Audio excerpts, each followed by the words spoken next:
Hey guys, welcome back to Press Pause. Thanks for tuning in today. Aurora and I are excited to talk about today's topic, and that is going into Lord of the Rings. Yes, Middle-earth, the world that Tolkien created for us all to enjoy, that we can't thank him enough for. We're going to be touching on that. So, with that being said, before we jump into it, just wanted to tell you guys again, we are official free travel agent service specialized in Disney, Universal, Royal Caribbean, Sandals Resort. Reach out to us. We'd love to help you book your next set of magical memories, and it is a free service. And if you guys enjoy the content, please like, share, and subscribe to the content. It would help the channel out tremendously, and Aurora would greatly appreciate that. So, anyway, getting into today's topic, as we said, we are talking about Middle-earth. We're talking about Lord of the Rings, okay? We're super excited. We're huge nerds when it comes to this and absolutely love the series.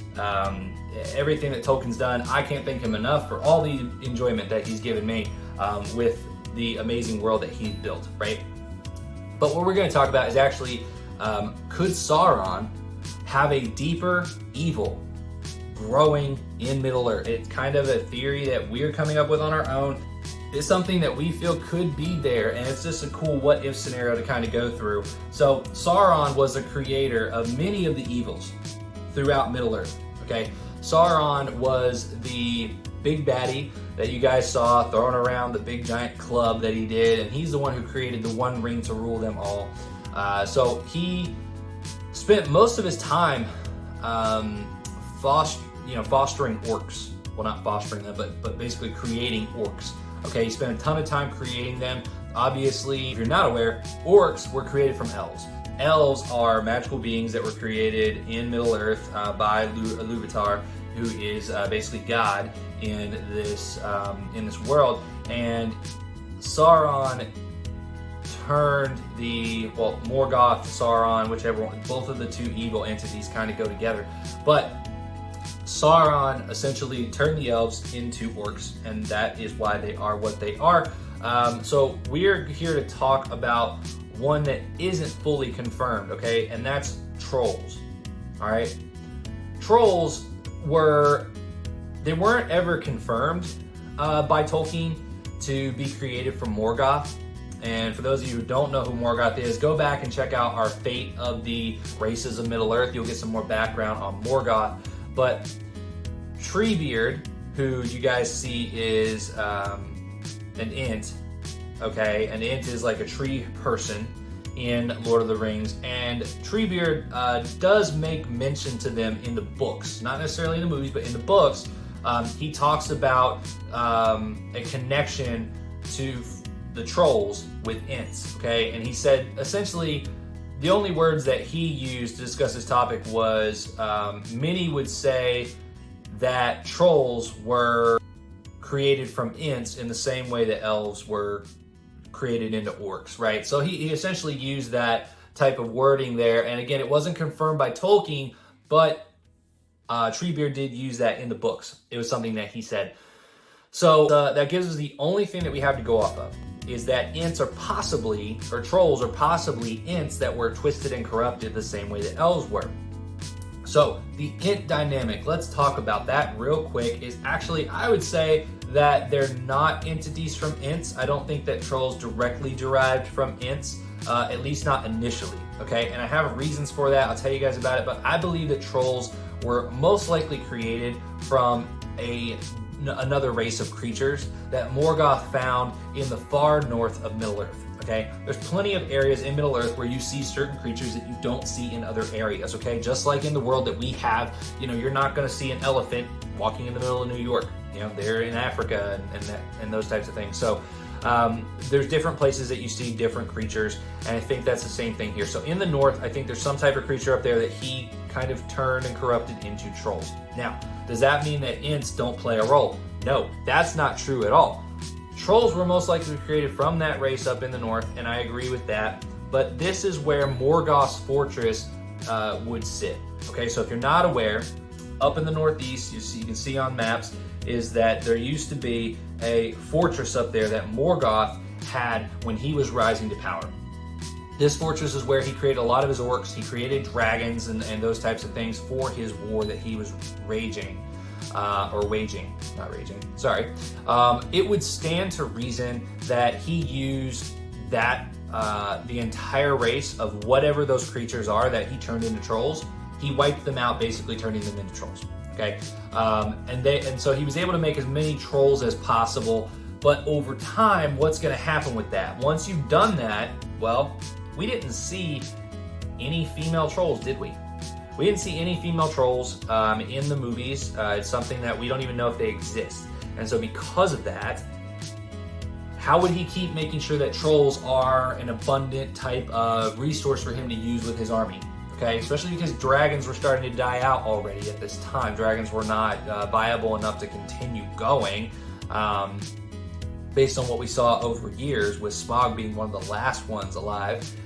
But I believe Ints do play a part here, and the reason why is that Morgoth saw that trolls were being inferior beings, okay, due to not being able to be in the sunlight. Think about it, when a troll is in the sunlight, as we saw in the Hobbit franchise, as soon as the sunlight hits them, they turn into stone. I think that's very important, guys. Remember that, pay attention to it, because what would you do to fix that? What would you do to fix that? If you have a recipe that something's created and it can't stand sunlight, I would sit there and think, okay, if I take this other being and I mix it with this, and this being has to have sunlight to live and it fosters off of sunlight, I'm gonna put it together with this one and now it can live in sunlight. I think that's what happened, because throughout the Hobbit series, throughout Lord of the Rings, we did see trolls that were able to be in the sun. We saw trolls that were able to do that, and I think the way that he did this was he mixed Ints with trolls, his original set of trolls. So if you see an original troll, the belief here in this theory is that that troll would be turned into stone by the sun, okay? However, if it is a troll that was created by this meshing of Ints with trolls, now they can live in the sunlight and not be turned into stone. So this is the way that he kind of got around that, and he made trolls more viable to use in his battles, to use in the war. This is something I think that he did. So that crossbreeding with Ints most likely would solve the issue, okay?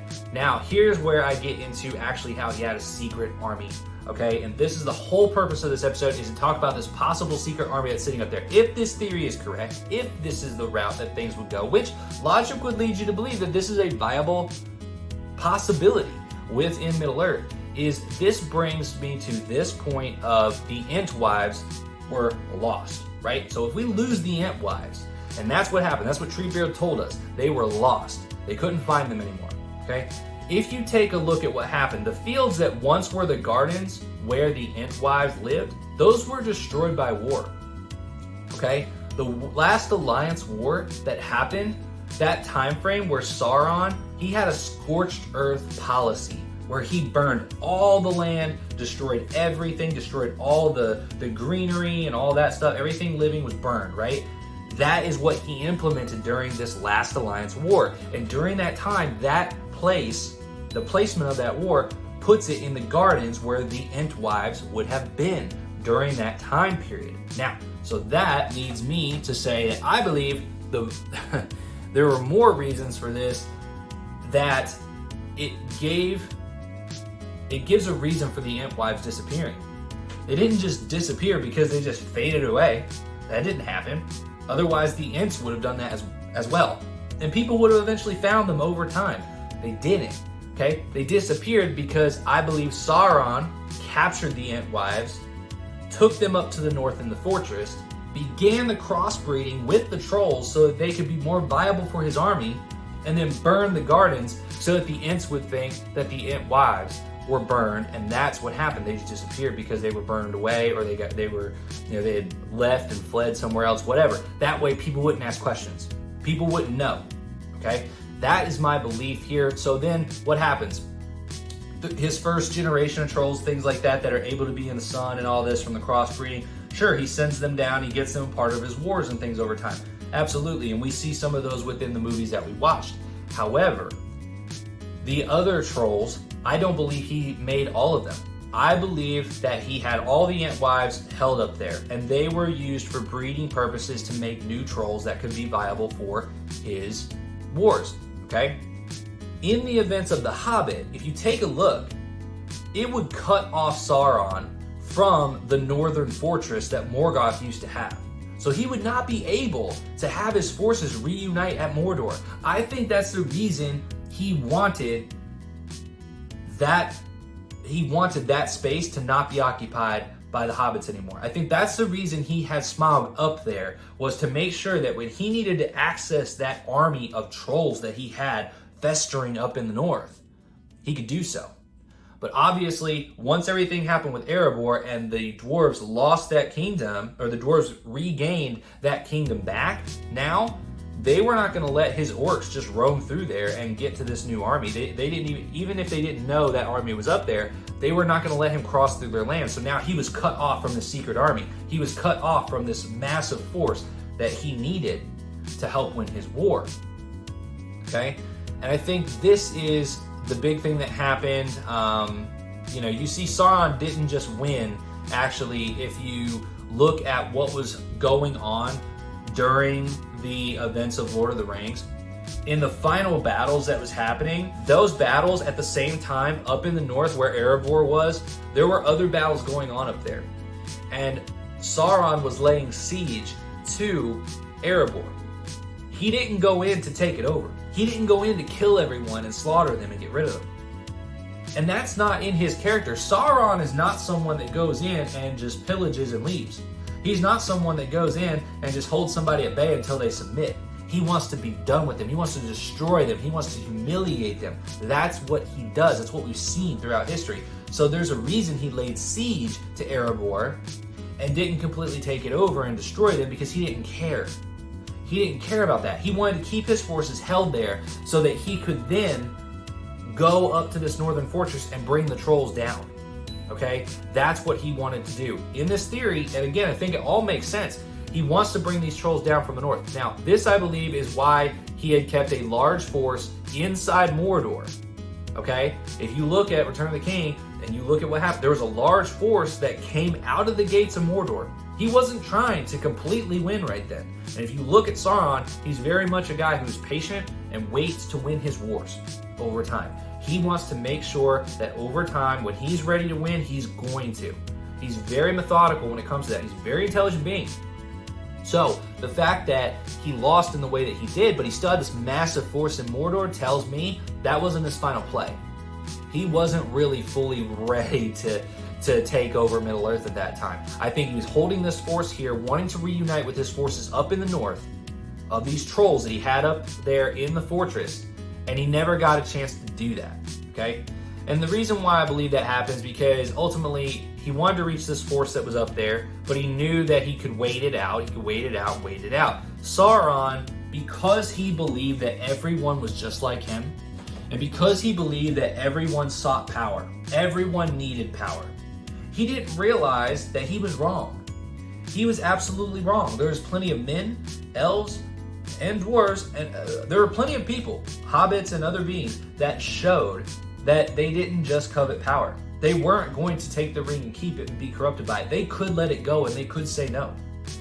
There were different people that came to that. Now, granted, some of them would have been corrupted over time of being with it, but he did not think for 1 second that someone would actually destroy the most powerful weapon in Middle-earth. They would keep it for themselves, right? Because that's what he would do. And there's where he is wrong. He assumed everybody was like him, and him and his thoughts there was incorrect. Because of that, Frodo did destroy the ring. When he did destroy the ring, all of a sudden that destroyed his fortress. His forces were completely depleted with the massive earthquakes and things that were going on. He couldn't get back up to his forces in the north because he was basically destroyed at that point. So here's the thing. He wanted to wait and be so patient, and had such of the ego that he wanted to humiliate all of Middle-earth, completely wipe them out and embarrass them in war. He didn't want to win. He wanted to dominate. And because he wanted that so bad, his ego fed him to do that. He allowed himself to be vulnerable enough to not go get his forces, thinking that he would just wait it out and go get them when he was ready to humiliate everyone. So instead of using all of his forces in Mordor, all of his forces that he had in the north with these trolls, to come down and take over Middle Earth, which he very well could have done. If you look at the amount of orcs and things that were inside Mordor, my gosh, he could have done it, and he didn't. That's because of his ego. That's because he didn't believe in what these people would do. But I thoroughly believe that he was biding his time, and he had this giant army of trolls up in the north ready to come down. So, with the largest surprise act that Sauron had happened to him, the ring was destroyed. So he has unfinished business with the men of the north. He has unfinished business throughout the land, and he's destroyed now. So, are there legions of trolls to be exterminated up in the north? Who knows? Maybe they're sitting up there in the fortress. Maybe they're sitting up there waiting for Sauron to come back and get them. And maybe one day they will be found out, and maybe one day men and elves and dwarves, they will go and attack them and rid them, completely exterminate them from that fortress up in the north, because they don't have to deal with the forces of Mordor now, because they were destroyed as well within the destroying of the ring. But it's a good thought, isn't it?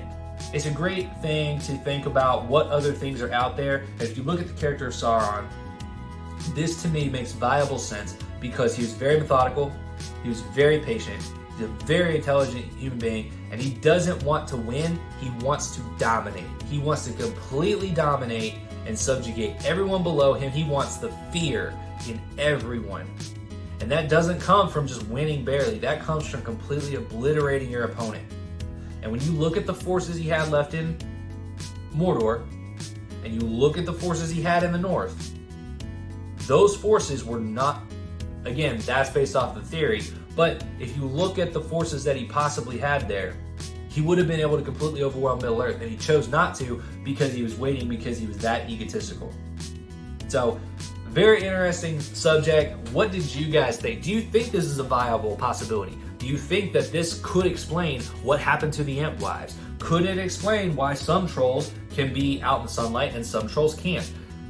We're trying to put pieces together from that puzzle and make this work, and I think this is a really cool way of doing it. It makes it unique. It makes another threat up there in the north, which is something cool for us to think about. What do you guys think ultimately? Would you like to see that narrative? Would you like that to be something that actually is happening, and there's another set of troll armies up there in the north? Would you think it's something that doesn't really matter and it doesn't, whatever? Tell us. Let us know what you think. I think it's a really cool scenario, really cool theory out there. And hope you guys enjoyed the content. We'll go ahead and wrap things up for the video. Aurora really appreciates you guys watching. And again, if you like the content, please like, share, and subscribe to the channel. We greatly appreciate it. And hit that notification button so that you can be aware every time that we post a new video. We do a lot of things Disney, Universal. We'll do plenty of Lord of the Rings. We'll do travel agent stuff, talking about the Disney parks and the Universal parks and things like that. So please like, share, subscribe to the content so you can stay up to date on what we're posting. And if you need to take a vacation, reach out to us and we'll help you book your next set of magical memories. With that being said, Aurora and I will head out for the day and take our next journey, not through Middle Earth, but regular Earth, and let you guys get back to your day. Thank you, and we'll talk to you on the next video.